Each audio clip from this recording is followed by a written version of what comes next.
ایک خاتون مجھے ملی، ان کے والد نے، ان کی والدہ نے ان کے ساتھ بچپن میں بہت زیادہ زیادتیاں کی تھی، ان کو مارا بھی تھا، ان کو ابیوز بھی کیا تھا، ان کو طرح طرح سے ہیوملیٹ کیا تھا، ٹارچر کیا تھا، بہت ہی زیادہ جانوروں والا سلوک ان لوگوں نے اپنی بیٹی کے ساتھ کیا تھا. یہاں تک کہ جب اس بیٹی کی شادی بھی ہوئی تو وہ اس لیے اس نے جلدی کی شادی میں کہ کسی طرح اپنے ماں باپ سے ان کے گھر سے نکل جاؤں، اس عذاب سے میں بچ جاؤں جو اس کے ماں باپ نے اس پر کیا. کئی سال گزر گئے، اب اس کی عمر زیادہ ہو گئی ہے، وہ بھی خود ماں ہے، اس کے والدین بھی اب بوڑھے ہو چکے ہیں. جو باپ جو ہے وہ ہارٹ کا پیشنٹ بن گیا، ماں کو جو ہے وہ ڈائبٹیز ہو گئی، دونوں مریض ہیں، ان کا خیال کرنے والا کوئی نہیں ہے. اب آپ اندازہ کرو کون خیال کرتا ہے ان کا. جس بیٹی کو ٹارچر کرتے تھے نا وہ ان کا خیال کر رہی ہے. وہ میرے پاس آئے، اس نے مجھے کہا ان کی خدمت کرتے ہوئے میرے دل کے اندر اتنی تکلیف ہوتی ہے، مجھ سے رہا نہیں جاتا. ان لوگوں نے مجھے اتنا ابیوز کیا تھا، اتنا ابیوز کیا تھا، اور اللہ چاہتا ہے میں ان کی خدمت کروں. یہ تو اگر آپ دیکھتے ہوتے کہ یہ میرے ساتھ کیا کرتے ہیں تو آپ کو یہ لگتا کہ یہ لوگ تو انسان بھی نہیں ہے، شیطان ہے. میں کیسے ان کی خدمت کروں، کیسے ان کو معاف کروں؟ پھر مجھے لوگ کہتے ہیں معاف کرو معاف کرو، معاف نہیں کرو گے تو اللہ معاف نہیں کرے گا. کہتی میں نہیں کر سکتی معاف. ایک تو اس طرف سے مجھ پر عذاب آیا، اب آخرت میں بھی عذاب آئے گا کہ معاف نہیں کر سکتی. میں نے سوال پوچھا کس نے آپ سے کہا ہے کہ معاف کرنا فرض ہے؟ کہاں سے غلط فہمی ملی آپ کو؟ وَلَمَنِ انتَصَرَ بَعْدَ ظُلْمِهِ فَأُولَٰئِكَ مَا عَلَيْهِم مِّن سَبِيلٍ.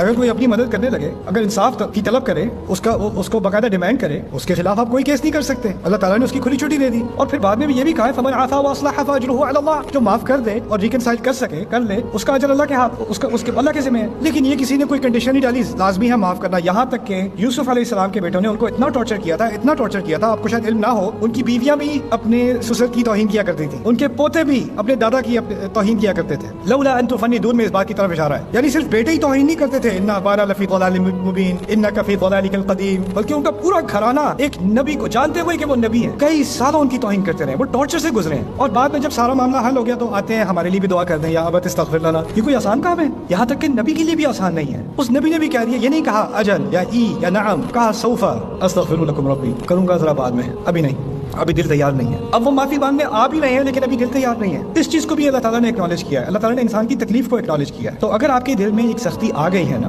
تو ایک طرح سے تو آپ انسان ہو، آنی تو تھی، جس کے ساتھ سختی کی گئی ہو اس کے دل میں سختی تو آئے گی. اللہ تعالیٰ نے ہمیں انسان ہی بنایا آخر کار. لیکن اگر آپ کو اس کا حل چاہیے نا تو ایک یا تو آپ انتظار کریں اس وقت تک جب آپ اس پوزیشن میں ہو کہ آپ اس بات کو، یعنی بدلہ لینے کی بات نہیں ہے، دیوار توڑنے کی بات ہے، اس کو آپ ایڈریس کر سکیں. جیسے اس عورت نے کہا کہ میں اپنے ماں باپ کو معاف کرنا چاہتی ہوں، میں کر نہیں سکتی. میں نے کہا اگر کرنے کا کوئی امکان بھی ہے نا تو اس کا پہلا اسٹیپ یہ ہوگا کہ آپ کو ان کی غلطی سے ان کو آگاہ کرانا پڑے گا، آپ کو کنفرنٹ کرنا پڑے گا. دیکھیں آپ نے یہ کیا تھا، آپ کو یاد ہے، آپ نے جو کیا تھا آپ کو یاد ہے. دیکھیں یوسف علیہ السلام کچھ غلطی کا ذکر کیے بغیر بھی معاف کر سکتے تھے، لیکن جب انہوں نے کہا ہے نا هل علمتم ما فعلتم بيوسف واخيه، کیا جانتے ہو کیا کیا تھا تم نے یوسف اور اس کے بھائی کے ساتھ؟ اذ انتم جاہلون، جب تم اپنے ہی جذبات میں گم تھے، جب تم جہالت کا تعلق جذبات سے بھی ہے، جب تم اپنے جذبات میں گم ہو کے تم نے جو نفرت دی ہے مجھے، میرے بھائی کو، جانتے ہو تم نے کیا کیا تھا؟ یعنی کنفرنٹ کرنا پڑتا ہے. اگر کنفرنٹ نہیں کرو گے تو وہ دیوار نہیں ٹوٹے گی، اور ہو سکتا ہے اس دیوار ٹوٹنے کے بعد پھر امکان ہوتا ہے، ہو سکتا ہے کہ میں معاف کر سکوں، لیکن جب تک وہ نہیں ہوگا نا تو معافی جو ہے وہ بھی آرٹیفیشل ہوتی ہے. اس طرح ہم لوگ بچوں کی لڑائی ہوتی ہے تو کہتے ہیں چلو گلے لگو،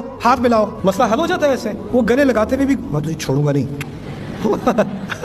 لیکن دل میں تو بات رہ گئی نا. ہم اوپر سے مسئلہ حل کرتے ہیں، اندر کا مسئلہ حل نہیں کرتے. اندر کا مسئلہ تبھی حل ہوگا جب آپ کسی کو کنفرنٹ کرو گے. اور اگر آپ ابھی اس پوزیشن میں نہیں ہو کہ آپ کنفرنٹ کر سکو تو ابھی صبر کا مرحلہ ہے. کبھی کبھار یعقوب علیہ السلام کئی سال اس پوزیشن میں نہیں تھے کہ وہ اپنے بیٹوں کا سامنا کر سکے اس طرح سے. اس وقت کہا تھا انما اشکو بثی وحزنی الی اللہ. تو جب وہ ایک وقت آ جاتا ہے پھر اس کے بعد اللہ تعالیٰ وہ دروازہ کھول دیتا ہے. میری دعا ہے کہ اللہ تعالیٰ آپ کے دلوں کو نرم کرے، اور جو جس تکلیف سے آپ گزرے ہو، شاید وہ پیرنٹس کی طرف سے آئی ہے، بچوں کی طرف سے آئی ہے، شاید وہ شوہر کی طرف سے آئی ہے، بیوی کی طرف سے آئی ہے، کسی کزن کی طرف سے آئی ہے، کسی کی طرف سے بھی ہے. ہوتی ہے ڈرامے گھر میں ہی ہے، کسی غیر سے نہیں آتی تکلیف. جو دل کے قریب ہوتا ہے نا وہی تکلیف دے سکتا ہے. اسی لیے انبیاء کی زندگی میں جو سب سے بڑی مشکلیں تھی وہ گھر والوں کی تھی، باہر کی کسی دشمن کا مسئلہ نہیں تھا. یہاں تک کہ موسیٰ فرعون کے گھر میں ہی پلے بڑے، وہ بھی ایک طرح سے گھر والی بات تھی. تو یہ چیزیں جو آپ کی فیملی میں ہوتی ہیں، میری دعا ہے کہ اللہ تعالیٰ آپ کے دل کو وہ صلاحیت دے کہ آپ اس کا سامنا کر سکو انشاءاللہ.